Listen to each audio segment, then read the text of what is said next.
everyone. I'm Larry Ridley, and this is the NFL on EA Sports.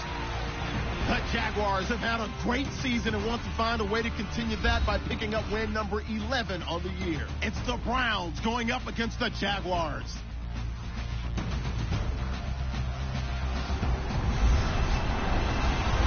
Well, Larry, with a sight of fans splashing in pools behind the end zone, we can only be in one place. That's Everbank Field in Jacksonville, Florida. Nothing like the fanfare of introductions to an NFL game, and that was in evidence a moment ago. Fireworks, pyrotechnics, you name it. This crowd is ready as their guys get set to match up between the Cleveland Browns and the Jacksonville Jaguars.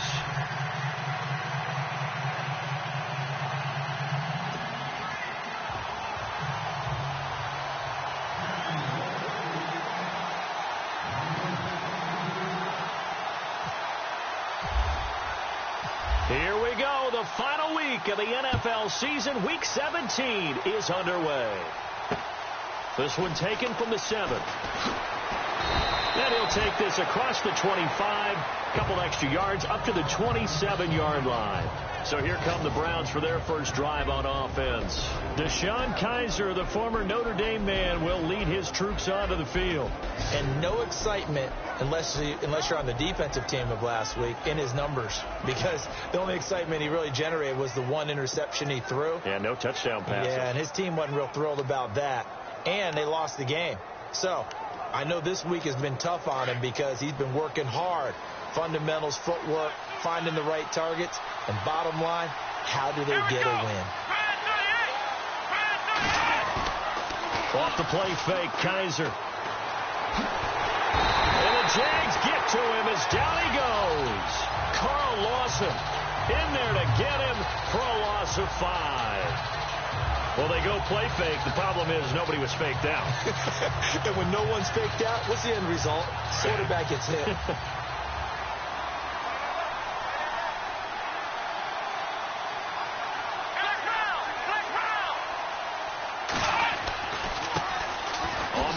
This is Jalen Richard. And he got blown up on that play. Back at the 20.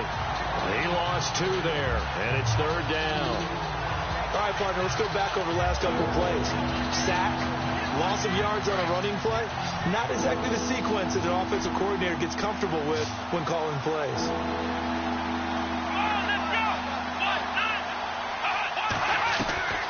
3rd and long for Kizer. And incomplete. He had nowhere to throw, so he just tossed it away. But that brings up 4th. I'd say that qualifies as a pretty darn good opening series. Get them into 3rd and long, get them out of their comfort zone, and guess what? Get your crowd into it early, too. And this is away. It's a high kick, and he got all of it. And that one hits a little too close to the goal line, and it continues into the end zone for a touchback. So here's the first drive now for the Jags. And their quarterback, well, everyone knows he's got height, standing at 6'6".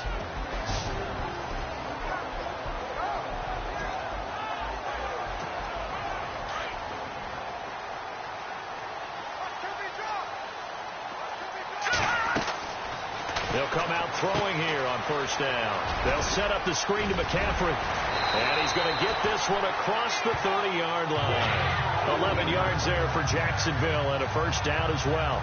I like the screen being called here early in the game, especially on the opening drive, because, Brandon, when guys come out of the locker room, especially those pass rushers, they are so amped up to get to the quarterback that you can use that against them, and a screen pass is a great way of doing it.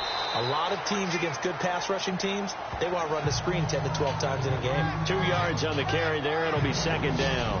And this O-line, it is the lifeblood of the offense. They establish the tone.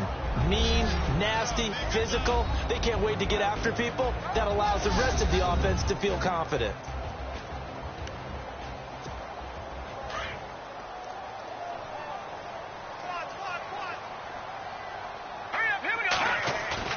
The play-action fake. They'll look to throw. Can't get away, and he's taken down.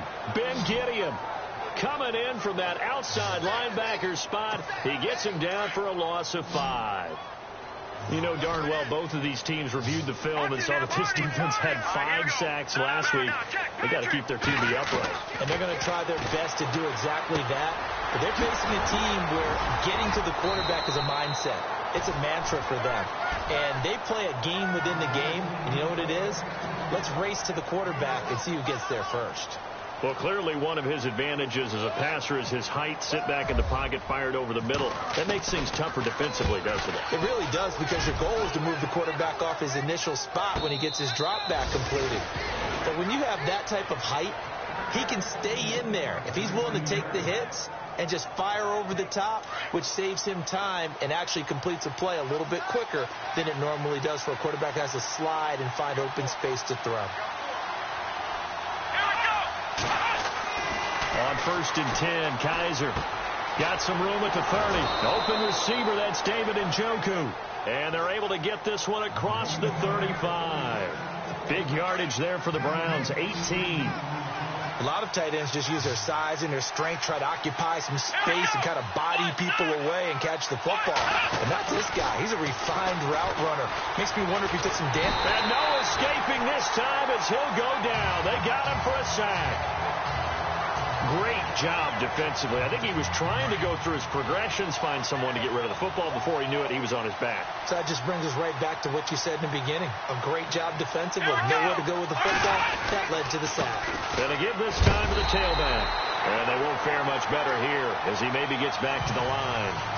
No gain on the play this time, and it'll be a 3rd and long situation coming up. And the big boys up front in the trenches, what do you think of the O-line, Charles? I love them because this is a group that's so cohesive. They know what the man next to them is going to do at all times, and they operate as a terrific unit.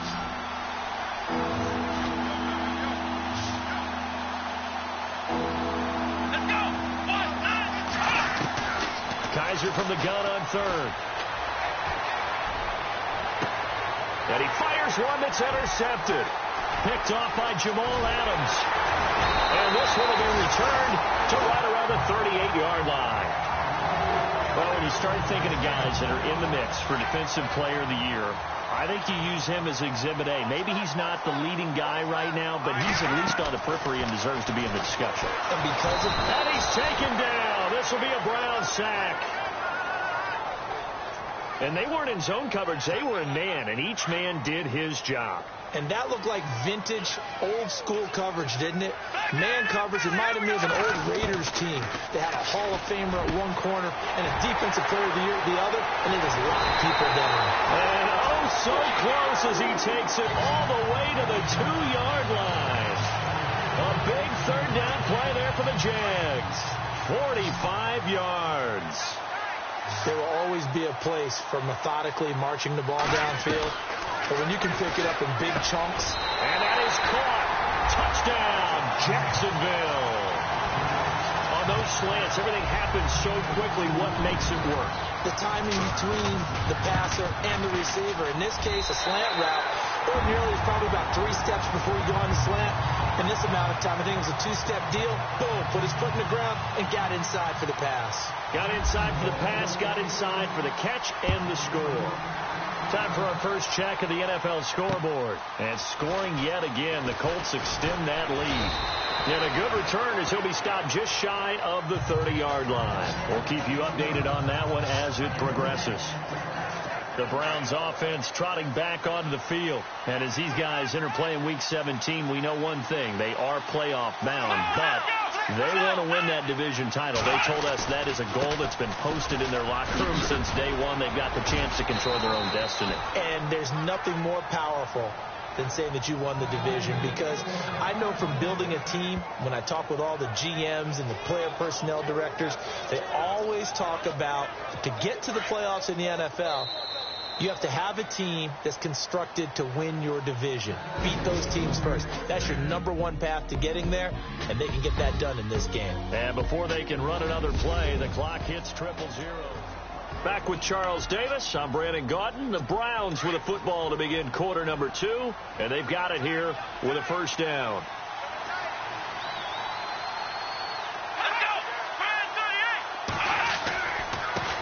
Now they try the right side here. That's good for a Cleveland first down, an 11-yard pickup. That's another nice run, and I have to tell you, some of the coaches that I played for, their philosophies were always different when they see a guy running the ball well. Some of them wanted to immediately go to play action and throw it now because it's wide open. The other coaches said, you know something? Until they stop him, that big boy's going to keep getting the football. And that might be the direction that they're... And they're going to get him. He's taken down for a sack back at the 47-yard line. I'm starting to feel for that quarterback back there. I mean, you know me. Normally, don't have a lot of empathy for the QB, right? In this case, definitely. He's been on constant duress this entire game. I don't know how he's surviving back there. And to think, there's still a long way to go in this football game. And this one goes nowhere. Losing yardage on the play back at the 46. They'll lose a yard, and it brings up third. We think, Brandon, I like the intensity this defense is showing right here in these first few drives. They're not just holding the line because they're doing their job, but they're doing more than that, aren't they? They're getting a nice push into the offensive backfield. And a great example right there for the loss on the tackle. It's a 4-yard pickup, and that's going to bring up a fourth down. One hallmark of good defenses is understanding the game, understanding positioning, and tackling immediately in the secondary after catches. I think we just saw that on display right there. Got to him before he ever had a chance to think about turning it upfield. Fair catch signaled for and taken just shy of the 30-yard line. That'll go in the books as just a 16-yard punt. And the Jaguars go on offense, first down and 10.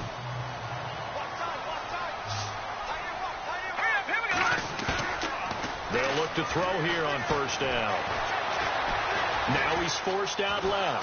And he's going to lose a yard or two. Taken down behind the line. Ben Gideon in there to drop him for his 5th sack of the year. And for the defense, their 3rd sack of the game. That number tells you that they're starting to put it together with their defensive game plan. They're starting to feel pretty good about what the offense is doing, bringing the pressure at the right time, and putting the quarterback on the ground. All that gets him is just a yard, and now it's 3rd down. Well, he did a nice job keeping his eyes downfield, waiting for someone to get open. But once the pressure forced his eyes down to see the rush, it was time to make a break for it. And incomplete. Almost intercepted. The D lineman almost had it. Couldn't hang on. Oh, man, that was close. The opportunity to change momentum, big play, right in his hands, unable to come down with it. A sigh of relief, no doubt, on offense that fell harmlessly to the ground. And a nice job here to down this one right on the 5-yard line. Out comes Deshaun Kaiser and the Browns offense. And I guess the question, Charles, is what's the formula for keeping him better protected? And tough starting field position here.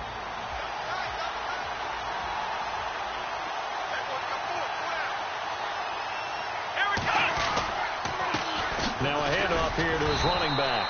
Trying to find a lane, but instead he'll get back to the line of scrimmage. And no more. Officially no gain on the play, and it's 2nd down. Well, a well-executed blitz, no doubt. Great job by the linebacker. Maybe the quarterback, if he could have seen that, could have audibled there. Yeah, he needed to be in a different play because that one just meshed perfectly for the defense. All the gaps were filled, and he's going to go down for a 4th time today, and this time the result is a safety. And, Charles, at some point, you can't keep worrying about big play. Can this be perfect? You just have to get the ball out of the end zone. And in the offensive huddle, that was discussed when they called the play. Just get out of the end zone. But you know what's interesting? A lot of the times in the defensive huddle, they actually call a set and then say at the end of it, get a safety. So it's preached, it's coached, it's thought about.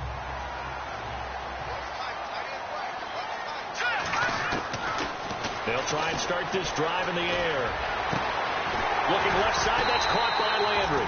And he's taken down, but not before he gets this into enemy territory across the 40. 23 yards on the play. That's what we're used to seeing from him right there. Plays like that, why he's number 4 in the league in terms of receiving yardage. Able to make adjustments all along the way. Doesn't matter where he lines up, where he releases from. Working his way into the secondary. Figures out defenses and finds weak spots in order to get open. 2 minutes to go here in the first half. Back with more from Jacksonville. Don't go anywhere. We'll be back after this.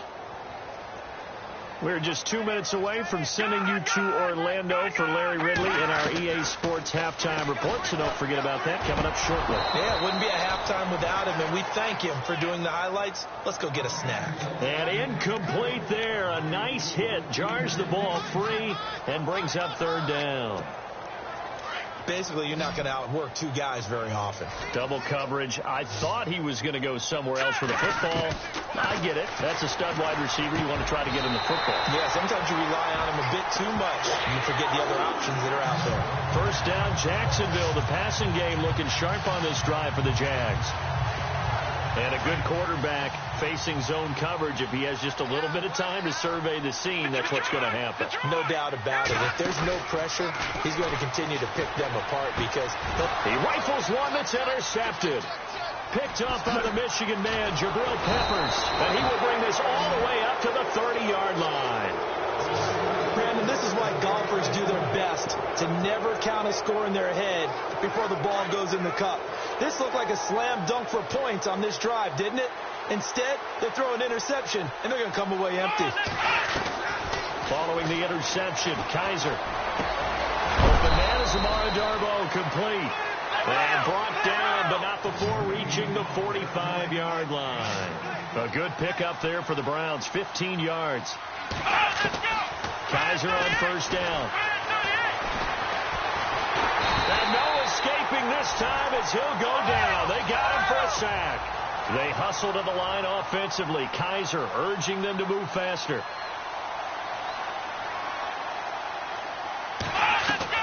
Second down, Kaiser.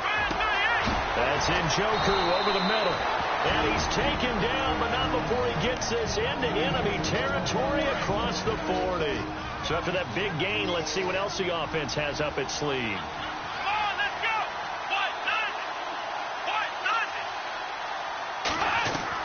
A first down throw for Kaiser. And it's a short one here, complete to the tight end. Now whistles come in. We're going to get a timeout here by the offense, as the clock will stop with 45 seconds to go in the first half.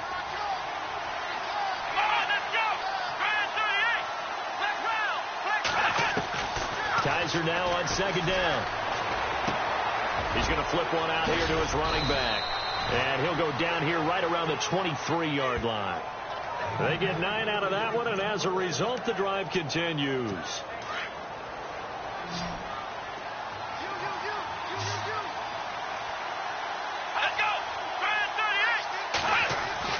Kaiser now to throw on first down. Throw left side complete. It's Mason. Now hold everything here. We're going to get a timeout by the offense, as they stop it with 16 seconds to go in half number one.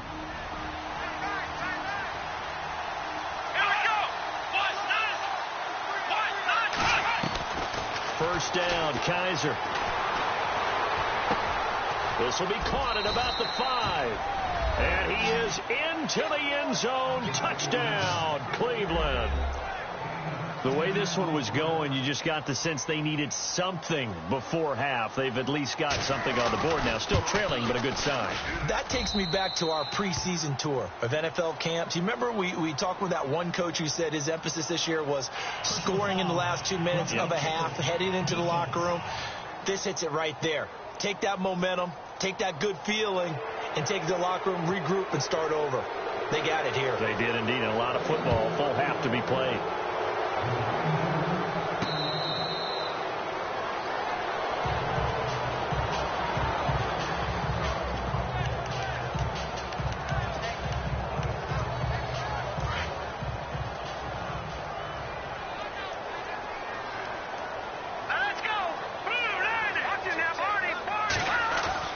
Trying to shake off the interception. He'll look to throw.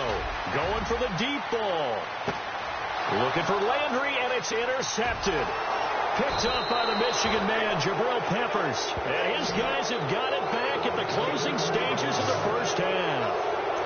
That late in the clock, second quarter, why not just run it a time or two and get it into the locker room? What you're saying makes absolutely perfect sense. Run it and get out of there. But I'm just wondering if the pressure of today's NFL and the high-powered offenses that you're facing may force them into saying, let's try and get some more points. So we've come upon no update from Larry after 17 weeks. Folks are saying, let's get on with the show. So we'll oblige as we get you set for the second half kickoff. And this will not be returnable. It's out of the back of the end zone for a touchback. Out come the Jaguars now as they'll go on offense first here in this third quarter. They have the lead. Now they'll be looking to extend that lead. And this is where I enjoy talking about one of my favorite subjects, tendency breakers, or counters as I also like to call them. You've done things in a certain way in the first half, and they've had ability to see what you've done. They're going to make their adjustments. So guess what? You adjust yourself and try and stay ahead of the pace because you are looking for some separation in this ball game. The adjustment to the adjustment. Without a doubt. Show him one thing, hit him with something else. And he'll dump this off to his running back, McCaffrey. 3 yards there, good enough to keep the drive moving.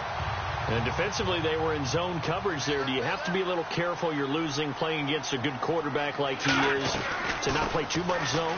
Yeah, you have to be careful about how much time you're giving up. I think it's a good point you just brought up. So maybe if you still want to play zone, you go to a zone blitz scheme. And you can drop anyone out of your defensive front, defensive end, defensive tackle. It doesn't matter. You just exchange someone to bring more pressure towards the quarterback and still try and cover downfield.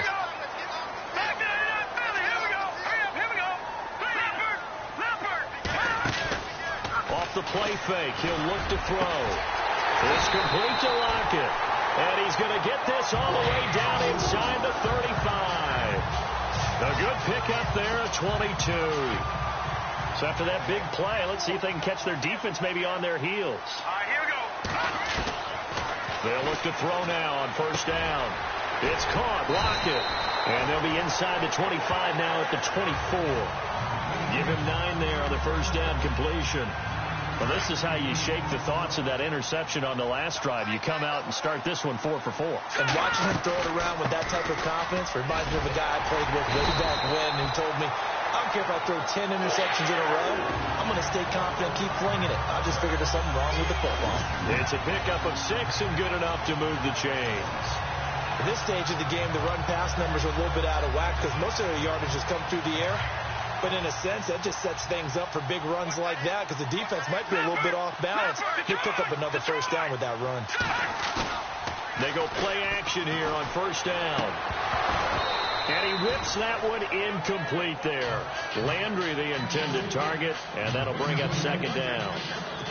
Some pretty good coverage there, and both of these defenses, they've had good coverage throughout this one. No doubt about it, and in today's NFL, where we're used to a bit more scoring, this feels almost like a well-pitched game in baseball on both sides where the tension continues to build. Who's going to make the big play? First down, Jacksonville. The passing game looking sharp on this drive for the Jags. One thing I can say pretty safely, that route is not called if you don't have a guy who can throw the ball and put some mustard on it. Because if you... And he takes it in. Touchdown, Jacksonville. Jarvis Landry with touchdown number 20 on the year, and the Jaguars add on to their lead.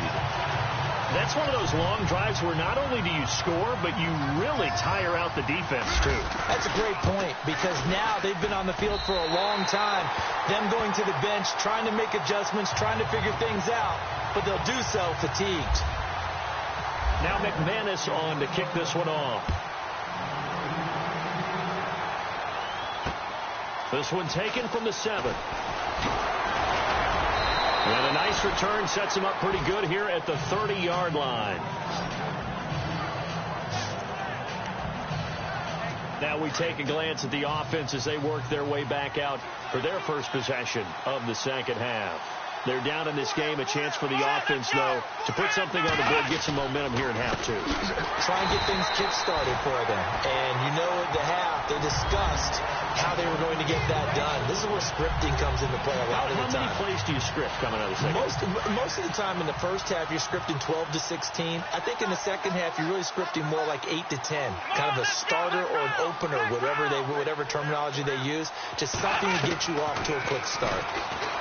Kaiser to throw it, and that is incomplete here. He was trying to get it to his tight end, David Njoku, and it's third down. That one didn't quite make it to the target, but that's not always a function of the strength of the arm of the quarterback, is it? Sometimes there's just too much pressure there. In any case, the ball doesn't arrive. Here's Kaiser. Well, Kaiser can't get away, and he'll go down. This has been a tough one for this offensive line. It appears almost like they've been on roller skates this entire game, the way they've been pushed around. 6 sacks given up in this one. He gets this one away, and boy, it's another boomer. Landry now on the return. That's going to go in the books as a 55-yard punt. Well done. And possession will switch hands, 1st and 10.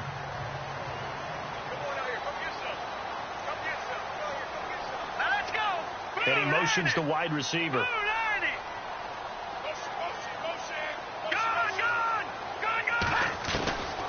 They'll come out throwing here to start the drive. And he just gets rid of it. Throws it away. A wise move there. Looked like nobody open. Now 2nd down. Well, the numbers have been good in the passing game, and certainly a big reason why they have the lead. But now here, 3rd quarter, maybe go to the run game a little more? Yeah, perhaps. I mean, after that incompletion, little credit to the defense for shutting them down on that play. Maybe you try and run the football a little bit more in this spot. But they have to feel good about how they've been throwing it overall. He was looking to get it to Jarvis Landry that time. And it's 3rd down. Hurry up, here we go. Here's a play fake as they set up to throw. And he bats it away, and it falls down incomplete. I don't know. He had to be pretty quick with his fingers to start and stop after the ball hit the ground. I'm giving him some credit. Well, I'm thinking about the mental focus, you know. Yeah. On the mental focus. Yeah, that's got to stay over here on the punt. And the Browns will take over, 1st and 10.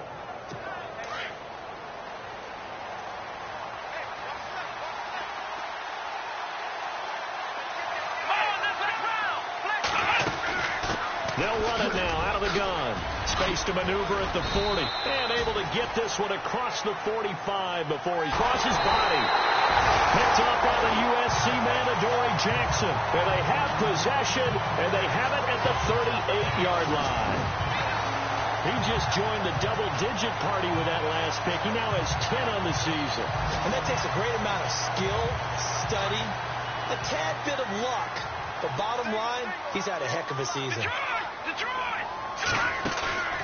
Now a play fake here on 1st down. Going deep here for Landry. The swing pass caught.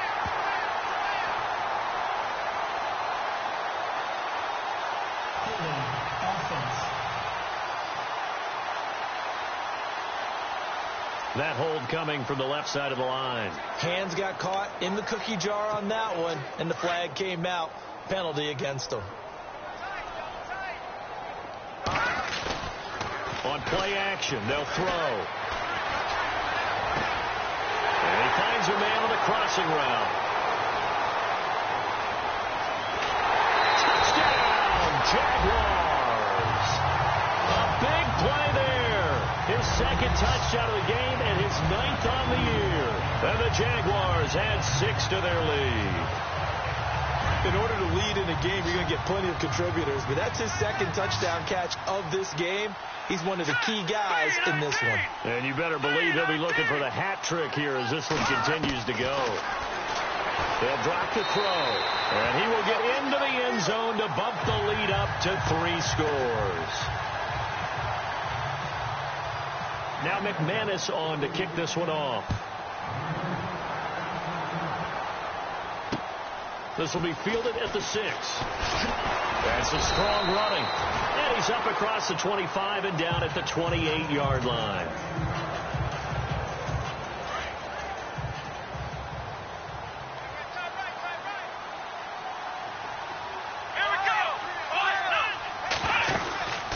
They'll run it now out of the gun. And he's not even going to get back to the line of scrimmage. It's a loss of a yard there, and now 2nd down. I think it's pretty evident. We can say what a difference a week makes. Last week, he ran pretty much wild. Back now in Jacksonville.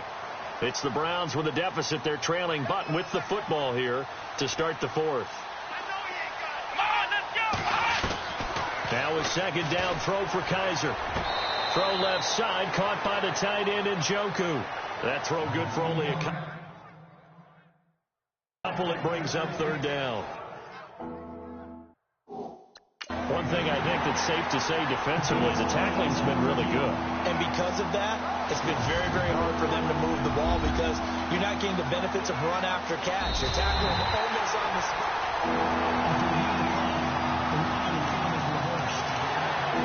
The Browns on third down. Not good. 0 for 4 thus far. This is 3rd and 11.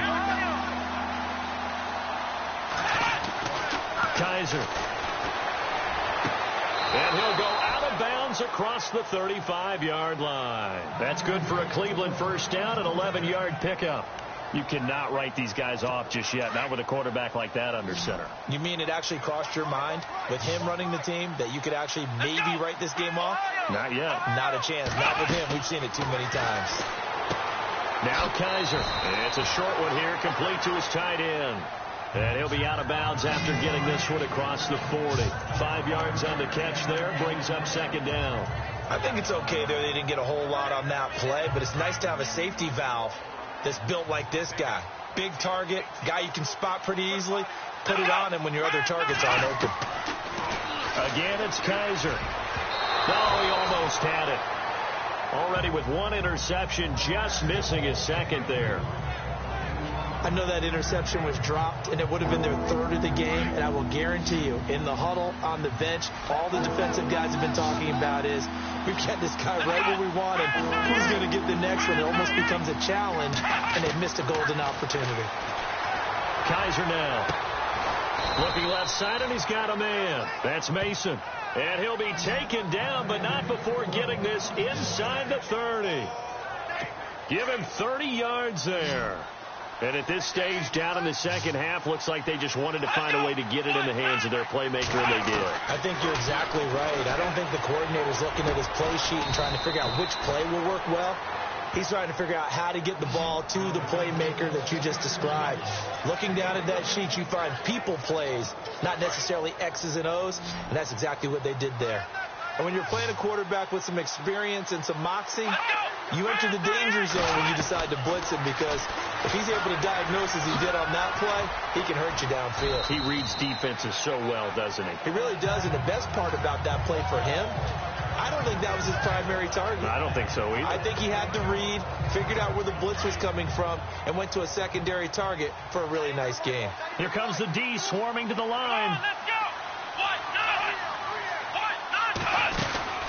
They'll run it now out of the gun. And nothing doing. He's immediately taken down at the line of scrimmage. No gain on the play, and it's going to bring up a third down. No gain on that run, and while the team is down, there's still time to come back and win the football game. If I'm the offensive coordinator, though, I've got to think about moving at a faster pace and maybe opening things up a little bit and throwing it a little bit more. On third down, Kaiser. His pass caught at the 4. And the stop will come inside the 5 at the 4. They get 7 there, but it brings up 4th. So much about offense is what you call hidden yardage. You know, you throw the ball to someone, they catch it, and then they can make a big play. You know, they create a play, run after catch. They did a really nice job of limiting that and keeping him from a first down. Yeah, stopped him in his track. And that's going to be caught for a Browns touchdown. David Njoku, his 5th touchdown now on the year. And the Browns make some inroads here on that deficit. Big 4th down conversion for the score, and the defense, that is a tough pill to swallow. Big time for them. How about them just deciding to go for it on 4th down? And, forget the field goal, because that looked like an easy 3 points. Yeah, you might have had a defensive breakdown in there, but they pressed the issue and found a way to get it into the end zone. Give them big credit for that. And the Jaguars are going to cover this one up. And that's why you have your hands team out there on the field. Those are the best guys ready to make that play. And let's face it, it was executed well. It wasn't a bad kick. It wasn't anything like that. Just that the normal outcome actually came to play. Analytics will tell you it's a very low possibility of getting the ball for the team kicking it in an onside kick situation. You're all about the numbers, huh? All about the numbers. Touchdown, Jaguars! A great effort there. His second touchdown on the season. And the Jaguars.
Add on to their lead. McManus now for the extra point. And that'll make this a 3-score game as the lead moves to 17.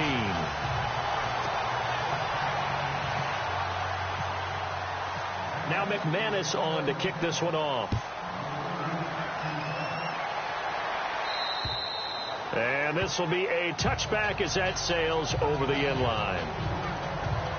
And now Cleveland geared up to take the field. Last time they were out, they scored. Still trailing here, though, so some work to do. But it's okay in terms of mindset. Because they scored the last time, they're not quite as worried about being down on the scoreboard because now their confidence is a little bit higher. They feel like they got something going, and they feel like they can attack again and put more points on the board. Are you scoreboard watching if you're the offense, or are you just focused on this drive? We wouldn't be telling the truth if we said that they didn't scoreboard watch. Everyone does it to some extent. But you've got to set it aside right now and just focus on this series. That'll take care of the scoreboard if they punch it into the end zone. To throw is Kaiser. Quick throw, that's complete on the inside slant. And able to get this one across the 45 before he's brought down. 13 yards to pick up there. Good for a Cleveland first. Time for a break. We're back to finish this one off after this. So the Browns in possession of the football here as we get you reset. And let's see what they've come up with offensively after having time to talk it over. To throw, Kaiser. Oh, he's got a man wide open, complete. And he'll be taken down, but not before getting this inside the 30. 23 yards on the play. On 1st and 10, Kaiser. And he'll toss this one incomplete. Seeing no options, he throws it away. I hope I don't sound too rah-rah on that one, but that's the exact right throw. Either your receiver gets it or no one gets it. Give him a lot of credit for being really precise with it. Got rid of it. No one got it. They'll throw here. Kaiser. He was trying to hit Taylor Gabriel that time. 3rd down here. One thing I have learned, receivers don't mind high throws so much to the sideline, but do that over the middle to them, and not only the DB's going to throw a little verbal trash their way, when they get back to the huddle, they have a few words to say to their QB, aren't they? Yeah. And he's going to be intercepted a 3rd time.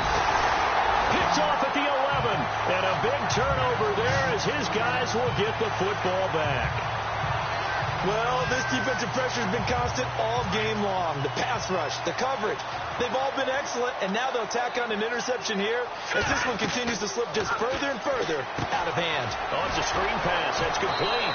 And he's going to lose yardage here back to the 12-yard line.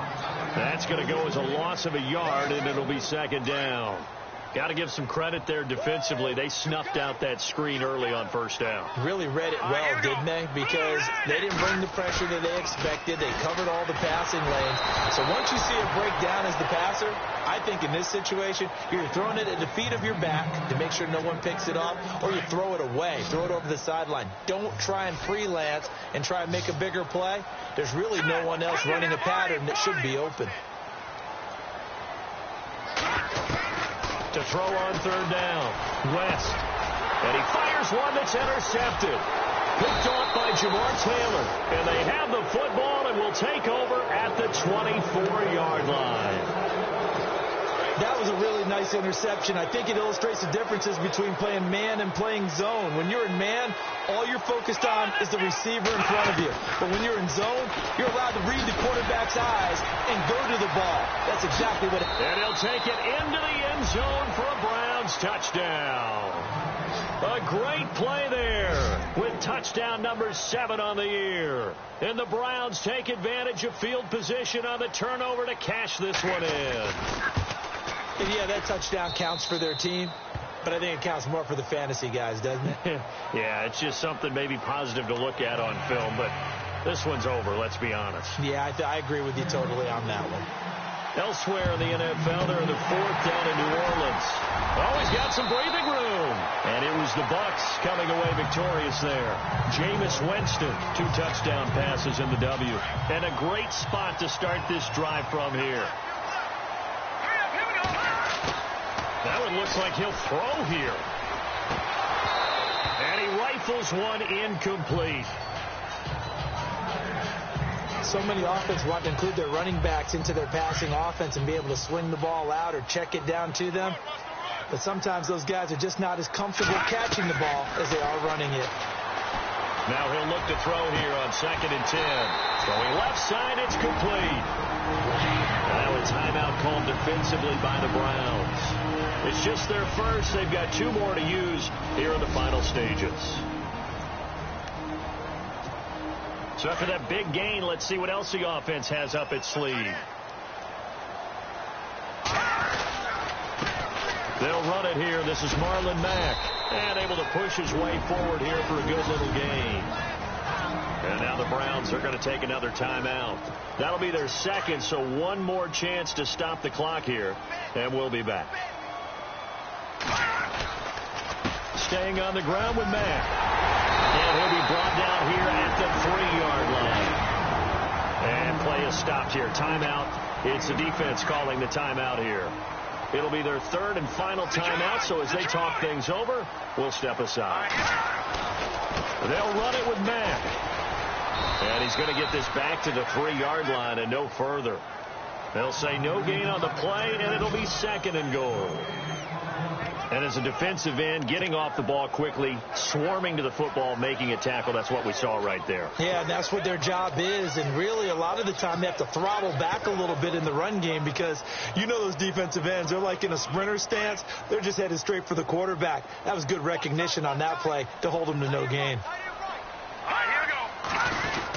On the ground, McCaffrey. And he's going to get this back to the 3-yard line and no further. A lot of scoring. There's no doubt about that in this one, Charles.